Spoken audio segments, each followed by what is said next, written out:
Hello friends, this is Savita and welcome to success talk. Friends, आज हम NCERT geography class 6 के chapter number 7 से related important notes पढ़ने जा रहे हैं। तो चलिए फिर पढ़ना शुरू करते हैं। अध्याय 7, हमारा देश भारत। भारत एक बहुत बड़े भौगोलिक विस्तार वाला देश है। इसके उत्तर में हिमालय के ऊंचे शिखर, पश्चिम में अरब सागर, पूर्व में बंगाल की खाड़ी और दक्षिण में हिंद महासागर स्थित है। भारत का कुल क्षेत्रफल कितना है, चलिए देखते हैं। भारत का कुल क्षेत्रफल 32.8 लाख वर्ग किलोमीटर है और वहीं उत्तर में कश्मीर से लेकर दक्षिण में कन्याकुमारी तक इसका विस्तार लगभग 3200 किलोमीटर है।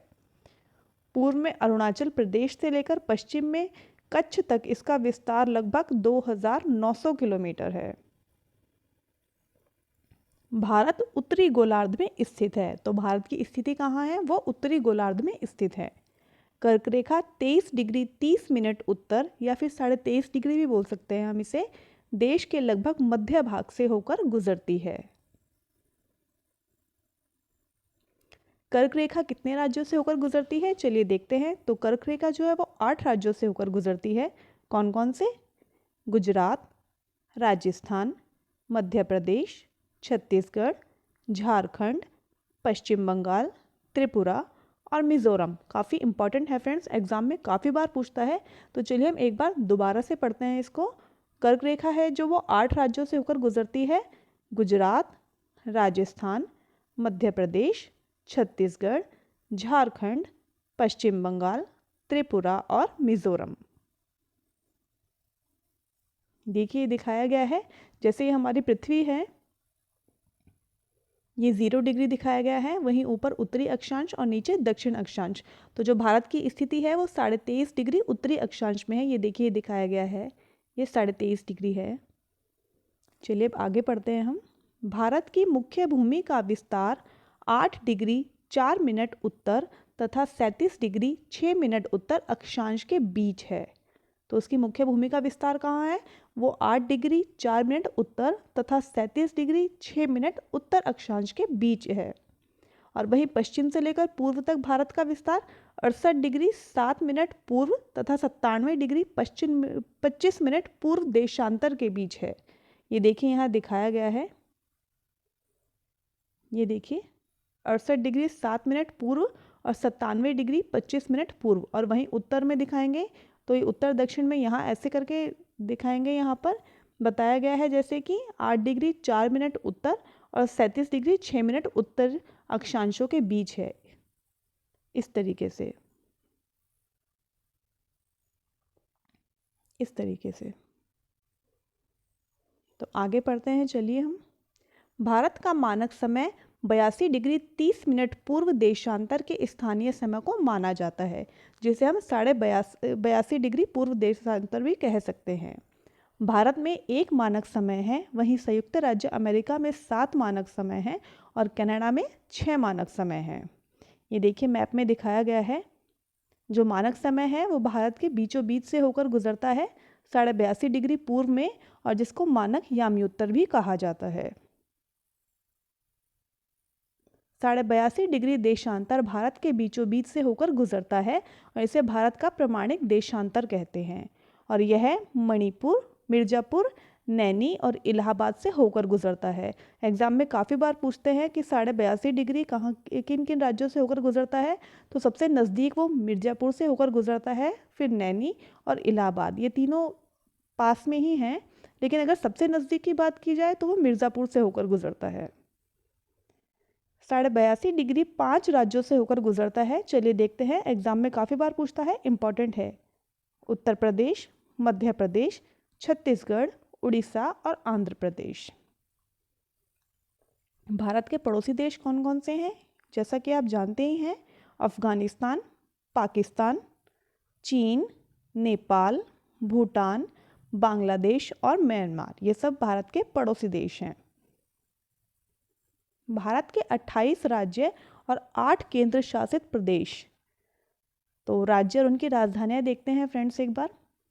आंध्र प्रदेश, उसकी राजधानी है हैदराबाद। दूसरे नंबर पर आता है अरुणाचल प्रदेश, उसकी राजधानी ईटानगर। असम की राजधानी दिसपुर।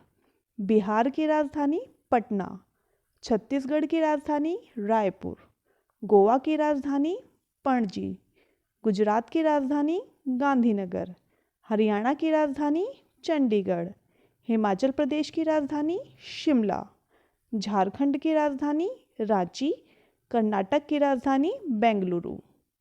आगे देखते हैं, चलिए। केरल की राजधानी तिरुवनंतपुरम, मध्य प्रदेश की राजधानी भोपाल, महाराष्ट्र की राजधानी मुंबई, मणिपुर की राजधानी इम्फाल, मेघालय की राजधानी शिलोंग, मिजोरम की आइजोल, नागालैंड की राजधानी कोहिमा, ओडिशा की राजधानी भुवनेश्वर, पंजाब की राजधानी चंडीगढ़, राजस्थान की जयपुर, सिक्किम की राजधानी गंगटोक, तमिलनाडु की राजधानी चेन्नई और तेलंगाना की राजधानी हैदराबाद, त्रिपुरा की राजधानी अगरतला, उत्तर प्रदेश की लखनऊ, उत्तराखंड की देहरादून और पश्चिम बंगाल की राजधानी कोलकाता। अब वहीं चलिए 8 केंद्र शासित प्रदेश देखते हैं हम और उनकी राजधानियां देखते हैं कौन कौन से हैं। सबसे नंबर 1 पे आता है अंडमान और निकोबार द्वीप समूह और उसकी राजधानी है पोर्ट ब्लेयर। चंडीगढ़ की राजधानी चंडीगढ़, दादर और नागर हवेली दमन और दीव की राजधानी दमन, दिल्ली की राजधानी दिल्ली, लद्दाख की राजधानी लेह, लक्षद्वीप की राजधानी कवरत्ती, जम्मू और कश्मीर की राजधानी श्रीनगर और पुडुचेरी की राजधानी पुडुचेरी। तो ये हमारे 8 केंद्र शासित प्रदेश हैं। एक बार दोबारा देखते हैं। सबसे नंबर 1 पर अंडमान और निकोबार द्वीप समूह, फिर चंडीगढ़, दादर और नागर हवेली जिसको दमन और दीव या फिर दिल्ली, लद्दाख, लक्षद्वीप, जम्मू कश्मीर और पुडुचेरी। चलिए आगे पढ़ते हैं हम। जलोढ़ निक्षेप किसे कहते हैं, चलिए देखते हैं। ये नदियों के द्वारा लाई गई बहुत महीन मिट्टी होती है तथा नदी बेसिन में निक्षेपित कर दी जाती है। वहीं सहायक नदी किसे कहा जाता है, एक नदी या सरिता जो मुख्य नदी में किसी भी तरह से आकर मिलती है तथा अपने जल को मुख्य नदी में विसर्जित करती है, उसे सहायक नदी कहा जाता है। गंगा एवं ब्रह्मपुत्र नदियाँ विश्व में सबसे बड़े डेल्टा सुंदरबन डेल्टा का निर्माण करती है। इंपॉर्टेंट है, एग्जाम में पूछ लेता है कई बार कि कौन कौन सी नदियाँ सुंदरबन डेल्टा का निर्माण करती है, तो वो गंगा और ब्रह्मपुत्र नदी है। इस डेल्टा की आकृति त्रिभुजाकार है। ये कुछ इस तरीके से होता है फ्रेंड्स, जिसको चापाकार भी कह सकते हैं हम। तो ये नदियाँ हैं, जब भी आपस में ऐसे करके बट जाती हैं तो ये समुद्र में गिर जाती है, तो इस तरीके से फिर ये डेल्टा का निर्माण करती हैं। डेल्टा स्थल का वह भाग है जो नदी के मुहाने पर बनता है। भारत में पाई जाने वाली भौतिक आकृतियां विभिन्न प्रकार की है। कौन कौन सी है भारत में, जैसे पर्वत, पठार, मैदान, तट तथा द्वीप समूह पाए जाते हैं। हिमालय के बारे में देखते हैं। हिमालय का मतलब क्या है, हिम प्लस आलय मतलब बर्फ का घर। हिमालय पर्वत को 3 मुख्य समानांतर श्रृंखलाओं में बांटा गया है। कौन कौन सी है, चलिए देखते हैं। सबसे पहले नंबर पे है, सबसे उत्तर में स्थित श्रृंखला को वृहत हिमालय या फिर हिमाद्री कहा जाता है। इस श्रृंखला में विश्व के सबसे ऊंचे शिखर हैं। कौन कौन से हैं, जैसे कराकोरम जिसे हम केटू भी कहते हैं, जास्कर पर्वत और लद्दाख पर्वत। ये सबसे उत्तरी हिमालय में स्थित है, जिसको वृहत हिमालय या फिर हिमाद्री भी कहते हैं। दूसरे नंबर पर है मध्य हिमालय या फिर हिमाचल भी कहते हैं इसे। हिमाद्री के दक्षिण में स्थित है ये, और मध्य हिमालय को लघु हिमालय भी कहा जाता है। वहीं भारत में अधिकांश पर्वतीय पर्यटन स्थल जो है वो मध्य हिमालय में ही स्थित है, जैसे कुल्लू मनाली, शिमला और मसूरी, ये सब मध्य हिमालय में स्थित है। अब तीसरे नंबर पे आता है शिवालिक, जो सबसे दक्षिण में स्थित है और सबसे अंत में इसी का निर्माण हुआ था। और मध्य हिमालय एवं शिवालिक के बीच की घाटी को पूर्व में द्वार और पश्चिम में दून कहते हैं। जैसे पूर्व में हरिद्वार और पश्चिम में देहरादून। चलिए मैप से देख समझने की कोशिश करते हैं हम।